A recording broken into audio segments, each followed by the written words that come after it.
Hello friends, इस video में हम चर्चा करने वाले हैं राष्ट्रपति को 3 प्रकार की आपातकालीन शक्तियां प्राप्त हैं, जिनमें से पहला है राष्ट्रीय आपातकाल, जो आर्टिकल 352 में इसका उल्लेख आपको देखने को मिलेगा।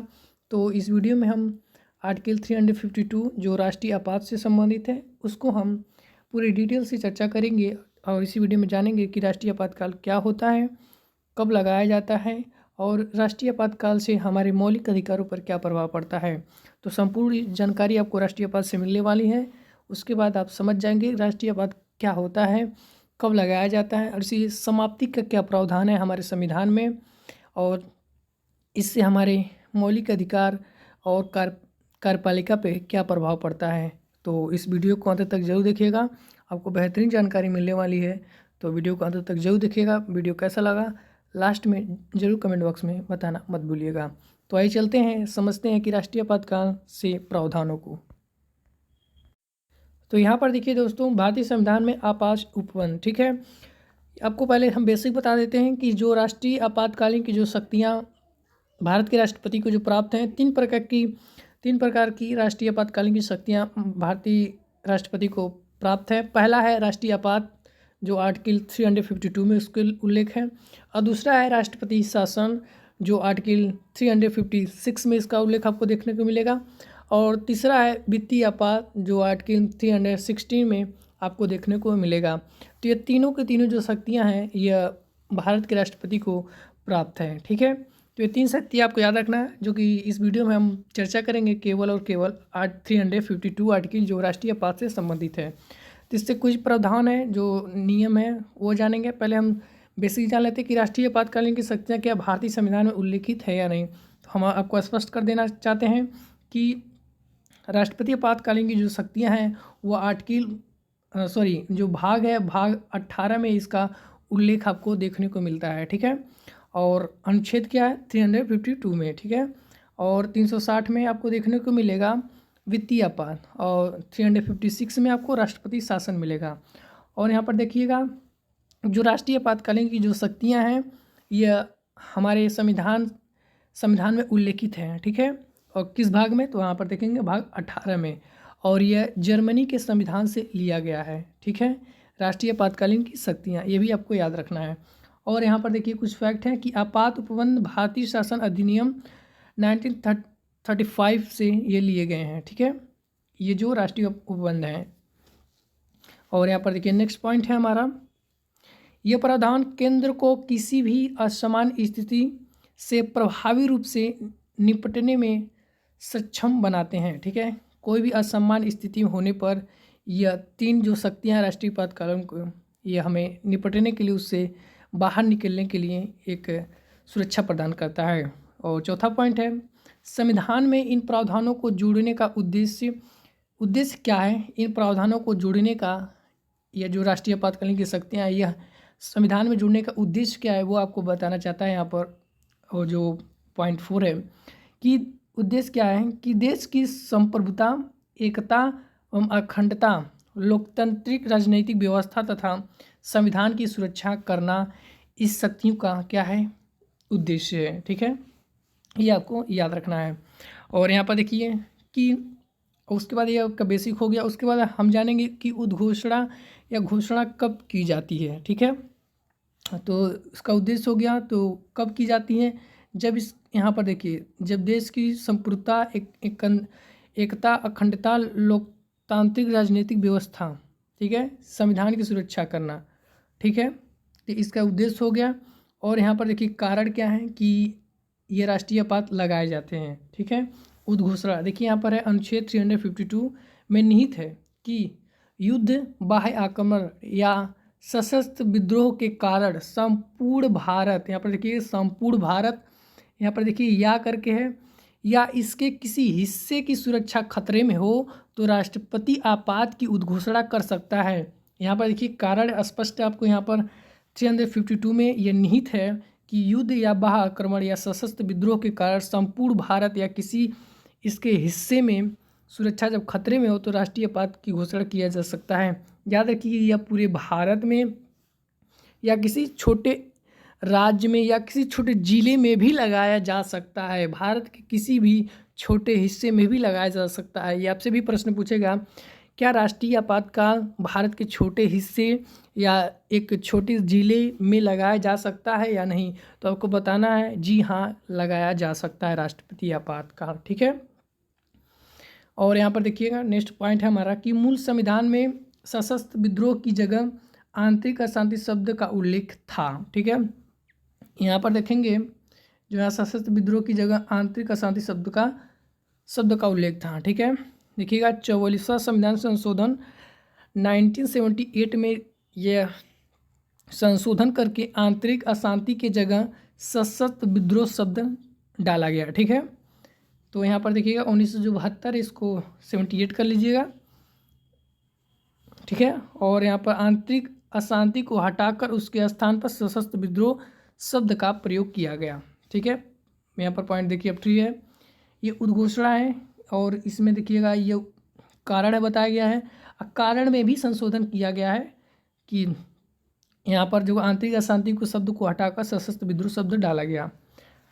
आगे चल के हम बताएंगे कि राष्ट्रीय आपातकाल अब तक हमारे भारत में कितने बार लगाया गया है और किस समय लगाया गया है, किस स्थिति में, ठीक है। जब आपातकाल की घोषणा युद्ध अथवा बाह्य आक्रमण के आधार पर की जाती है, देखिए यहाँ पर देखिए जो 3 आधार हैं इसमें से कोई भी आधार अगर हमें मिलता है तो राष्ट्रपति क्या करता है, ये राष्ट्रीय आपातकाल लगा सकता है। ये ज़रूरी नहीं है कि ये तीनों के तीनों जो रीज़न है ये आपको होने ही चाहिए, ऐसा बिल्कुल नहीं है। तो यहाँ पर देखिए राष्ट्रीय आपातकाल की घोषणा युद्ध अथवा बाह्य आक्रमण के आधार पर की जाती है तब इसे बाह्य आपातकाल के नाम से जाना जाता है, ठीक है। अगर युद्ध अथवा बाह्य आक्रमण के आधार पर की जाती है तब इसे बाह्य आपातकाल के नाम से जाना जाता है। दूसरी ओर है जब इसकी घोषणा सशस्त्र विद्रोह के आधार पर की जाती है तब इसे आंतरिक आपातकाल के नाम से जाना जाता है। और तीसरा जो हमारा पॉइंट है, 5वां पॉइंट है, राष्ट्रीय आपातकाल की उद्घोषणा संपूर्ण देश अथवा केवल इसके किसी एक भाग पर लागू हो सकती है, ठीक है। यहाँ पर देखिए अभी जस्ट हम पीछे बताए थे, या संपूर्ण देश अथवा केवल इसके किसी एक भाग पर भी लागू किया जा सकता है, ठीक है। और यहाँ पर देखिए मोस्ट इम्पोर्टेंट है, यह ISPCS के एग्ज़ाम में थोड़ा ये अभी आपको याद रखना है। यह ऑप्शन में कई ऑप्शन दिए रहते हैं, इसमें आपसे बताना कौन सा सही है कौन सा गलत है, तो आपको भी ये आपको क्वेश्चन थोड़ा मदद देगा। देखिए पॉइंट जो मिनर्वा मिल्स मामले में, ठीक है, 1980 में उच्चतम न्यायालय ने कहा कि राष्ट्रीय आपातकाल की उद्घोषणा को अदालत में चुनौती दी जा सकती है, ठीक है। उच्चतम न्यायालय है सुप्रीम कोर्ट, ठीक है, इसे केवल और केवल सुप्रीम कोर्ट में चुनौती दी जा सकती है, ठीक है। ये भी आपको याद रखना है और ज़्यादा हो सके तो आपको अगर याद रख पा रहे हैं तो मिनर्वा मिल्स केस भी आपको याद रख लेना है। तो अच्छी बात है कि इसमें कहा गया, सुप्रीम कोर्ट ने कहा कि राष्ट्रीय आपातकाल की उद्घोषणा जो अदालत में भी चुनौती दी जा सकती है। अगर मान लीजिए राष्ट्रपति जो है यह अपूर्ण ढंग से लगा दें या इसकी ज़रूरत नहीं हो, अगर लग गया तो इसको जनता के द्वारा भी यह सुप्रीम कोर्ट में इसे चुनौती दिया जा सकता है, ठीक है। ये भी आपको याद रखना है। यहाँ पर देखिए उद्घोषणा की प्रक्रिया एवं अवधि, ठीक है। यहाँ पर देखिएगा कि उद्घोषणा एवं प्रक्रिया की अवधि, ठीक है, या किस प्रकार या इसकी अवधि जो बढ़ती है या किस प्रकार इसका टाइम होता है। तो एक बात हम आपको स्पष्ट कर देना चाहते हैं कि राष्ट्रीय आपात जो लगता है इसकी उद्घोषणा की अधिकतम जो अवधि होती है वो अनिश्चित होती है। ये बात आप अच्छे से याद रखिएगा, राष्ट्रीय आपात की घोषणा की अधिकतम अवधि अनिश्चित होती है, ये बात आपको स्पष्ट होना चाहिए। और चलिए पहला पॉइंट पढ़ते हैं, जो अनुच्छेद 352 के आधार पर राष्ट्रपति तब तक राष्ट्रीय आपात की उद्घोषणा नहीं कर सकता जब तक संघ का मंत्रिमंडल लिखित रूप से अब ऐसा प्रस्ताव उसे न भेज दें, ठीक है। देखिए राष्ट्रपति चाहे तो ये अपने स्वविवेक की शक्ति नहीं है कि वह किसी से बिना पूछे परामर्श किए वो डायरेक्ट राष्ट्रीय आपात की घोषणा कर सकते 352 के अंदर, ठीक है, जो लगा सके, ठीक, ऐसा नहीं है। ऐसा देखेंगे 44वें संविधान संशोधन में 1978 में यह जोड़ा गया कि राष्ट्रपति जो है कैबिनेट कैबिनेट या मंत्रिमंडल की लिखित सिफारिश या सलाह जरूरी है, ठीक है, तभी राष्ट्रपति, ठीक है, 352 का प्रयोग कर सकते हैं, ठीक है। और यहाँ पर देखिए तीसरा जो पॉइंट है, ऐसी उद्घोषणा का संकल्प संसद के प्रत्येक सदन की कुल संख्या के बहुमत तथा उपस्थित और मतदान करने वाले सदस्यों को 2/3 बहुमत द्वारा पारित किया जाना आवश्यक है, ठीक है। याद रखिएगा, संसद के सदन जो दोनों सदन है, लोकसभा और राज्यसभा, कुल सदस्यों के बहुमत की उपस्थिति मतदान करने वाले सदस्य 2/3 बहुमत द्वारा पारित किया जाना आवश्यक होता है, ठीक है। और यहाँ पर चौथा पॉइंट है, राष्ट्रपति आपात की घोषणा को संसद के प्रत्येक सदन के समक्ष रखा जाता है तथा 1 महीने के अंदर अनुमोदन न मिलने पर यह प्रवर्तन में नहीं रहती है, किंतु एक बार अनुमोदन मिलने पर यह 6 माह के लिए परिवर्तनीय बनी रहती है। देखिए इसका कहने का अर्थ क्या है इस लाइन का, कि राष्ट्रपति उद्घोषणा अगर राष्ट्रीय आपात का कर देता है तो 1 माह तक क्या होता है, यह रहता है। अगर 1 माह के भीतर दोनों सदनों के द्वारा, ठीक है, दोनों सदनों के द्वारा, संसद के 2 सदनों, लोकसभा राज्यसभा, अगर दोनों सदनों के द्वारा अगर विशेष बहुमत से पारित हो जाता है, ठीक है, लोकसभा राज्यसभा से तो ये 6 माह के लिए आगे बढ़ जाता है, ठीक है। फिर ऐसे ही हमें आगे बढ़ाना हो तो मान लीजिए, तो ऐसे 6 बार अगर दोनों सदन विशेष बहुमत से पारित कर देते हैं, इसे 6 महीने तक बढ़ाया जा सकता है। यह प्रक्रिया जो है कितनी होती है, यह स्पष्ट संविधान में नहीं लिखा हुआ है, लेकिन यही हम पीछे बताएं कि राष्ट्रीय आपात की घोषणा की अधिकतम जो अवधि होती है वह अनिश्चित होती है, तो इसे 6 माह तक इसे बढ़ाया जा सकता है, ठीक है। और कितनी बार बढ़ा से यह कोई निश्चित नहीं है, ठीक है, इसे बढ़ाया ही जा सकता है एकदम जहाँ तक इसे ज़रूरत हो उस क्षेत्र में या पूरे देश में, तो इसे उतने समय तक बढ़ाया जा सकता है। तो ये भी आपको याद रखना है। और एग्जाम में प्रश्न पूछा जाता है कि राष्ट्रीय आपात एक बार में कितनी समय के लिए बढ़ती है या बढ़ाई जाती है, तो आप बताएंगे 6 माह, ठीक है। अब आइए चलते हैं उद्घोषणा की समाप्ति के बारे में हम चर्चा कर लेते हैं। देखिए इसको एकदम भूल जाइएगा, ये थोड़ा डिफ़िकल्ट लाइन है, तो आप इसको पढ़ लेंगे, समझ आएगा तो अच्छी बात है। लेकिन हम आपको बहुत बेहतरीन लाइनों में हम बता देते हैं उद्घोषणा की समाप्ति का प्रावधान क्या है संविधान में। देखिए राष्ट्रपति 352 का अगर प्रयोग कर लिया, राष्ट्रीय आपात लग गया, तो राष्ट्रपति कभी भी अपना उद्घोषणा वापस ले ले तो क्या होता है, राष्ट्रीय आपात समाप्त हो जाता है, ठीक है। ये पहला हो गया। पहला क्या है कि राष्ट्रपति मान लीजिए 352 का प्रयोग किया, ठीक है, और 1 माह तक वह लागू होता है, उसके बाद 6 महीने अगर 30 दिन के भीतर दोनों लोकसभा पारित कर दें और लोकसभा राज्यसभा, तो क्या होता है, ये 6 माह आगे बढ़ जाते हैं। लेकिन मान लीजिए 30 दिन के भीतर, मान लीजिए 25वें दिन राष्ट्रपति घोषणा को वापस ले लेता है, ठीक है, तब भी यह समाप्त हो जाता है। और मान लीजिए अगर 6 माह के लिए आगे बढ़ गया है, 6 माह के किसी भी समय में, बीच में या कभी भी, तब भी राष्ट्रपति घोषणा वापस ले ले, तब भी क्या होता है, राष्ट्रीय आपात का समाप्त हो जाता है, ठीक है। ये पहला हो गया। दूसरा क्या है समाप्त होने का प्रावधान, कि संसद द्वारा घोषणा का अनुमोदन न किया जाना। जैसे में मान लीजिए राष्ट्रपति आपातकाल लगाता है, आपातकाल तो वो 30 दिनों के लिए होता है। अगर मान लीजिए संसद द्वारा जो लोकसभा राज्यसभा है विशेष बहुमत का प्रयोग करके अगर वह अनुमोदन नहीं किया गया, तो भी वो क्या होगा, उद्घोषणा समाप्त हो जाएगा वहीं 30 दिन के अंदर ही, ठीक है, 30 दिन तक ही चलेगा, उसके बाद समाप्त हो जाएगा अगर दोनों सदन अनुमोदन ना करे तो। और तीसरा क्या है, लोकसभा साधारण बहुमत से यह प्रस्ताव पारित कर दे तो ये घोषणा को समाप्त कर सकती है, ठीक है। याद रखिएगा, मोस्ट इम्पॉर्टेंट है कि राष्ट्रीय आपातकाल जो है यह लोकसभा के साधारण बहुमत से भी इसे समाप्त किया जा सकता है, ठीक है। इसे लोकसभा में अगर कोई प्रस्ताव लेके आया कि हमें इसे समाप्त करना है, 352 जो लगा है इस क्षेत्र में, अगर इसे हमें समाप्त करना है तो लोकसभा में प्रस्ताव ले जाइए, साधारण बहुमत से पारित कर दीजिए, तो क्या हो जाएगा, समाप्त हो जाएगा। तो ये 3 रीज़न है, तो यहाँ पर देखिए तीनों रीज़न भी लिखे हुए हैं। तो ये 3 रीज़न हम आपको स्पष्ट बता दिए कैसे समाप्त होंगे, एक राष्ट्रपति द्वारा स्वयं, और एक दोनों सदनों के द्वारा जो अनुमोदन ना करें, तीसरा है लोकसभा में साधारण बहुमत से प्रस्ताव पारित कर दें। ठीक है, इसके आगे चलते प्रभाव को जानते हैं कि इसे प्रभाव क्या पड़ता है। ठीक है, राष्ट्रीय आपातकाल लग गया, 352 का प्रयोग हो गया, किसी भी क्षेत्र या किसी भूभाग पूरे भारत में प्रयोग हो गया तो मान लीजिए क्या प्रभाव पड़ेगा। पहले आइए जानते हैं केंद्र राज्य के संबंधों पर क्या प्रभाव पड़ेगा। कार्यपालिका, ठीक है, याद रखिएगा सरकार के 3 स्तंभ हैं, जो विधायिका, कार्यपालिका, न्यायपालिका। ठीक है, सरकार के 3 स्तंभ होते हैं। ठीक है, विधायिका, कार्यपालिका, न्यायपालिका। चौथा स्तंभ को माना गया है, चौथा स्तंभ को क्या माना गया है,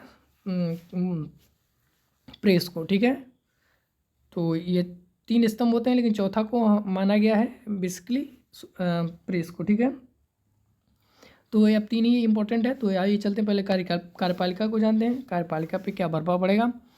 देखिए, केंद्र को किसी राज्य को किसी विषय पर कार्यकारी निर्देश देने की शक्ति प्राप्त हो जाती है। ठीक है, मान लीजिए किसी भी क्षेत्र में या किसी राज्य में, जैसे मान लीजिए यूपी है, यूपी में या नहीं, जैसे में आप ले लीजिए अरुणाचल प्रदेश। अरुणाचल प्रदेश क्योंकि वो चीन से लगता हुआ है, तो चीन से लगता, वहाँ पर मान लीजिए अगर चीन का मतलब वहाँ पर ये प्रभाव हो गया, चीन का प्रभाव हो गया और भारत को ऐसा लगने लगे कि वहाँ पर खतरा है, तो वहाँ पर पूरे क्या करेगा, लागू कर देगा। ठीक है, राष्ट्रीय आपातकाल घोषणा कर सकता है उस पूरे क्षेत्र में। तो वहाँ की क्या होती है, जो शक्तियाँ होती हैं राज्य में, तो जैसे वे सीएम वहाँ पर चला, सीएम राज्यपाल के द्वारा शासन होता है, तो वहाँ पर क्या हो जाती है, जो राज्य की शक्तियाँ होती हैं वो केंद्र के पास चली जाती हैं। ठीक है, जो राज्य जो यहाँ पर देखिए, केंद्र को किसी राज्य के विषय पर भी कार्यकारी निर्देश देने की शक्ति प्राप्त हो जाती है उस समय। और यहाँ पर देखिएगा 2 है, यद्यपि राज्य सरकार को निलंबित नहीं किया जाता है। लेकिन यहाँ पर देखिएगा स्पष्ट है कि यद्यपि राज्य सरकार को निलंबित नहीं किया जाता है, केवल और केवल शक्तियों का केंद्र के द्वारा राज्यों के विषय पर शक्ति का प्रयोग किया जाता है, लेकिन राज्य सरकार को निलंबित नहीं किया जा सकता, ये भी आपको याद रखना है। और यहाँ पर देखिएगा कि संसद, विधायिका पे क्या प्रभाव पड़ेगा। संसद को राज्य सूची में वर्णित विषयों पर कानून बनाने का अधिकार प्राप्त हो जाता है। जैसे में वहाँ पर मान लीजिए किसी भी क्षेत्र में लगा, जैसे में अरुणाचल प्रदेश में उस राज्य में लगा, तो संसद को क्या होगा, उस राज्य के सूची पर जितने भी राज्य सूची में विषय हैं उन पर कानून बनाने का जो अधिकार होगा उस राज्य के पास न होकर संसद के पास चला जाएगा। ठीक है, ये भी आपको याद रखना है।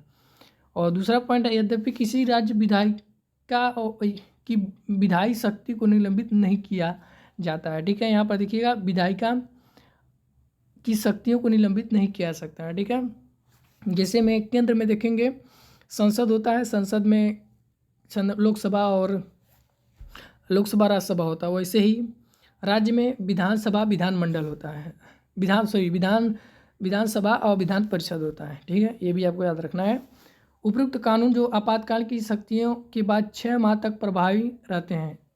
जो उपयुक्त कानून है आपातकाल की समाप्ति के बाद 6 माह तक प्रभावी रहते हैं। जैसे मैं मान लीजिए क्या है, जैसे मैं अरुणाचल प्रदेश में लगा, ठीक है, अरुणाचल प्रदेश में ये कानून लगा दिया गया, मतलब राष्ट्रीय आपातकाल प्रयोग हो गया। उसके बाद वहाँ पर एक कानून बनाया गया संसद के द्वारा कि यहाँ का कोई भी व्यक्ति बाहर नहीं जाएगा। ठीक है, तो यह मान लीजिए अगर तुरंत समाप्त हो जाएगा, 1 महीने में ही समाप्त हो जाता है राष्ट्रीय आपातकाल, तो जो कानून है ना वह 6 माह तक लागू होता है। वही देखिए 6 माह तक प्रभावी रहते हैं।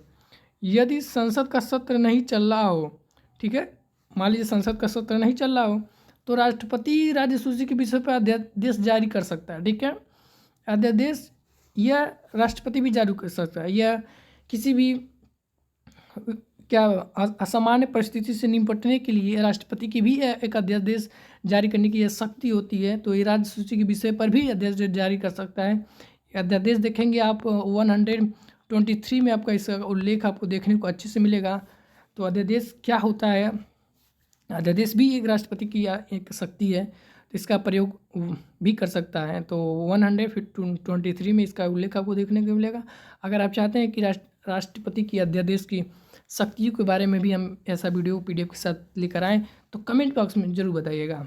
और यहाँ पर देखिए वित्तीय शक्ति जो है, वित्तीय कि राष्ट्रपति केंद्र तथा राज्य के मध्य करों के संवैधानिक वितरण को संशोधित कर सकता है। ठीक है, देखेंगे ऐसे बहुत टैक्स होते हैं जो केंद्र तो वसूलता है, लेकिन वह केंद्र और राज्य दोनों में बढ़ जाते हैं।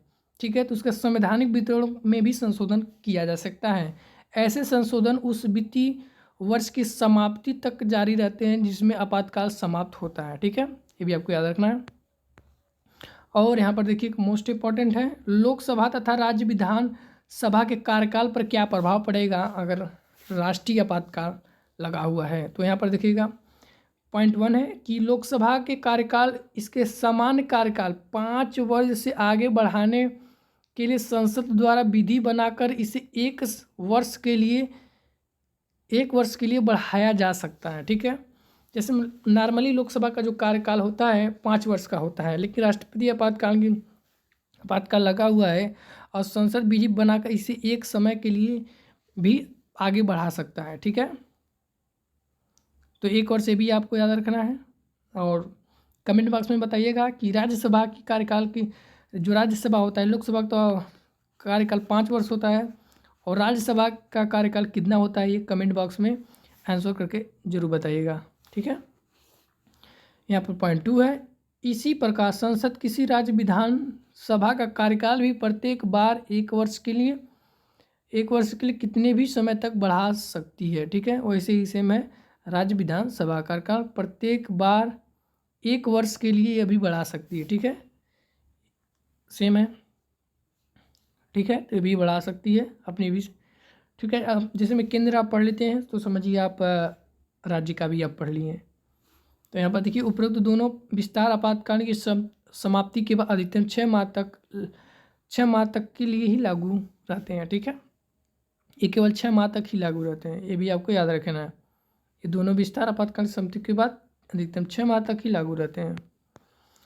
और जो मोस्ट इम्पॉर्टेंट है कि हमारे मौलिक अधिकार, मूल अधिकार पर क्या प्रभाव पड़ते हैं। ठीक है, ये मोस्ट इम्पॉर्टेंट है, आपको याद रखना है कि हमारे ये राष्ट्रीय आपात जब 352 का प्रयोग होता है तो क्या हमारे मौलिक अधिकार पर प्रभाव पड़ता है। ठीक है, तो याद रखिएगा, ये स्पष्ट है कि फंडामेंटल राइट को निलंबित किया जा सकता है। ठीक है, इस पर प्रभाव पड़ता है, तो क्या प्रभाव पड़ता है वो जानना है। आपातकाल के समय मूल अधिकारों के स्थगन का प्रावधान है जो जर्मनी के वाइमर संविधान से लिया गया है। ठीक है, अभी हम जस्ट पीछे ही बताया शुरू में कि जर्मनी के संविधान से ये पूरा लिया गया हुआ है शक्तियाँ, लेकिन जो मौलिक अधिकारों स्थगन का जो प्रावधान है जर्मनी के वाइमर संविधान से लिया गया है।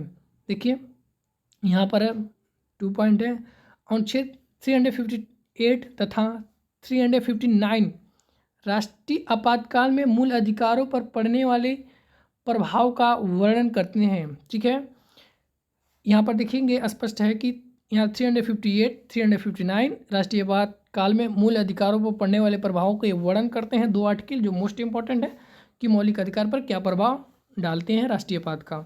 तो 358 अनुच्छेद है कि अनुच्छेद 19 द्वारा दिए गए मौलिक अधिकार जो मूल अधिकार निलंबन से संबंधित है। ठीक है, ये देखेंगे, ये जो 358 बता रहा है कि यह जो अनुच्छेद 19 है जो हमारे मौलिक अधिकार हैं, इसमें 6 मौलिक अधिकार हैं जो हमारे मूल संविधान में 7 मौलिक अधिकार थे, जिसे 7वां जो है वो समाप्त किया गया है। वो कौन सा अधिकार था, तो वो हमारा संपत्ति का अधिकार था। तो यहाँ पर देखिए, जबकि अनुच्छेद 359 अन्य मूल अधिकारों को निलंबन 2021 द्वारा अधिकारों को छोड़कर से संबंधित है। याद रखिएगा दोस्तों कि या राष्ट्रीय आपातकाल लग जाए या राष्ट्रपति शासन लग जाए या वित्तीय आपात लग जाए, कोई भी तीनों शक्तियाँ अगर राष्ट्रपति प्रयोग करता है तो 20 और 21 कभी भी निलंबित नहीं किया जा सकता है। यह बात आपको स्पष्ट होना चाहिए, जो कि यह उल्लेख आपको 359 में आपको देखने को मिलेगा। ठीक है, ये भी आपको याद रखना है।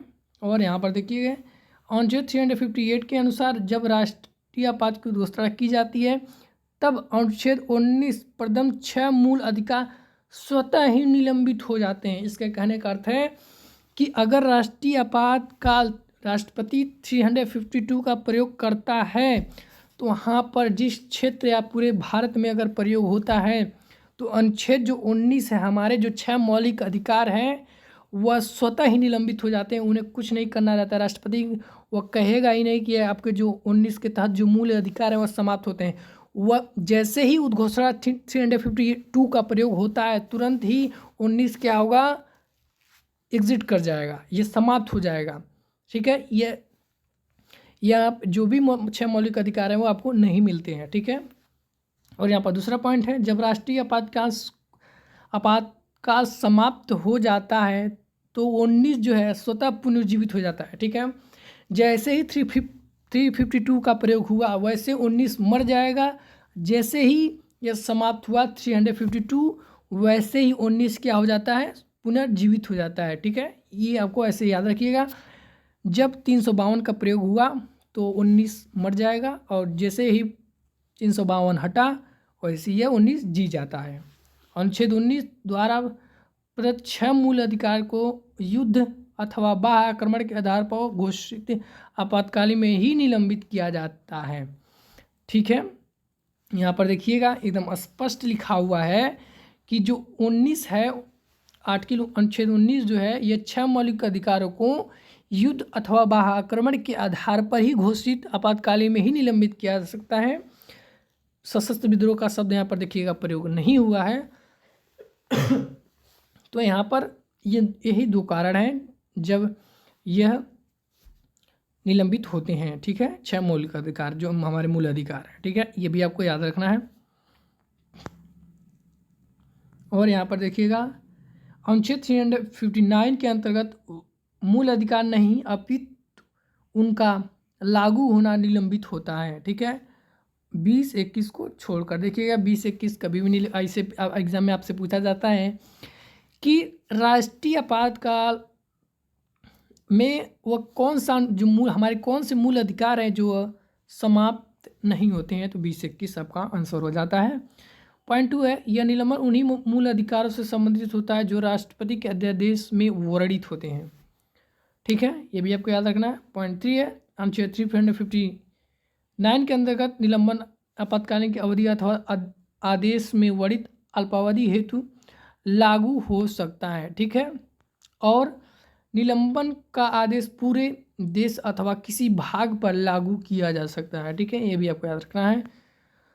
और यहाँ पर देखिए, जो आपको हम शुरू में ही बताए थे कि हमारे भारत में अभी तक स्वतंत्र भारत में 3 बार 352 का प्रयोग हो चुका है। कब कब हुआ है, आइए चलते हैं हम स्पष्ट करते हैं।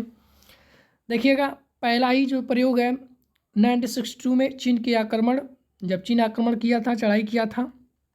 ठीक है, उस समय भारत के जो, ठीक है, भारत के प्रधानमंत्री थे, ये भी आपसे पूछा जाता है, और राष्ट्रपति कौन थे ये भी आपसे पूछा जाता है। ठीक है, तो याद रखिएगा।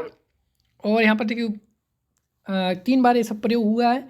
तो पहली बार कब हुआ था, अभी जस्ट पिछ बताएं कि 1962 में चीन का आक्रमण जब हुआ, उस समय भारत के राष्ट्रपति कौन थे, सर्वपल्ली राधाकृष्णन जी थे।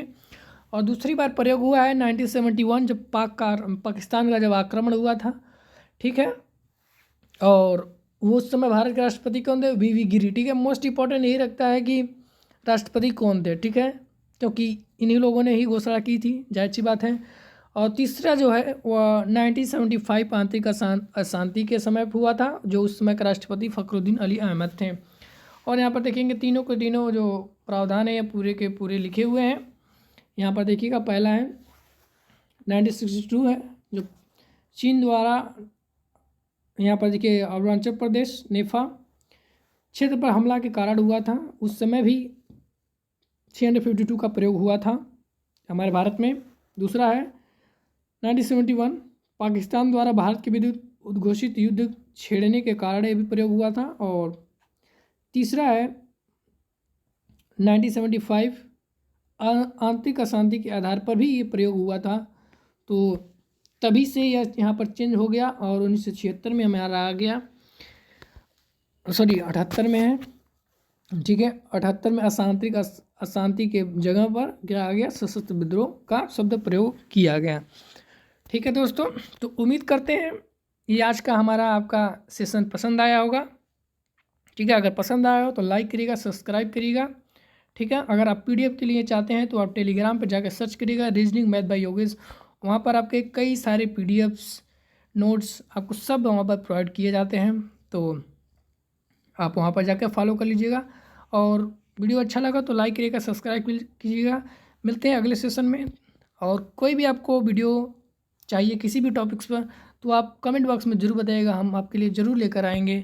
आपके लिए वीडियो बनाई जाती हैं। तो मिलते तब अगले सेशन में, तब तक के लिए पढ़ते रहिए। धन्यवाद।